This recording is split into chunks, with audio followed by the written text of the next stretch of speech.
Habari za wakati huu mtazamaji, mimi ni Benjamin Misanga na huu ni mwendelezo wa taarifa zetu.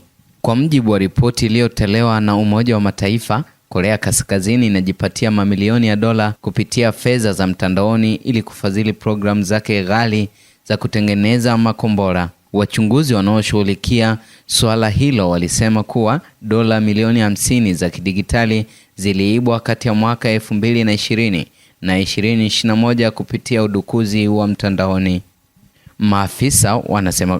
Maafisa wanasema kuwa mbinu hii ya kuvamia mifumo ya benki ni chanzo kikubwa cha mapato ya Korea Kaskazini, kinachotumika kufadhili silaha zake za nyuklia na makombora ya masafa marefu. Iliripotiwa kuwa taarifa hizo ziliwasilishwa kwa kamati ya vikwazo ya Umoja wa Mataifa siku ya Ijumaa.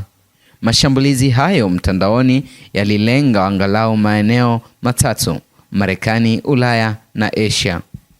Ripoti hiyo pia ilinukuu utafiti uliotolewa mwezi uliopita na kampuni ya Chainalysis uliobaini kuwa udukuzi wa mtandaoni wa Korea Kaskazini ulisababisha upotevu wa dola milioni 400 za sarafu za kidigitali mwaka uliopita.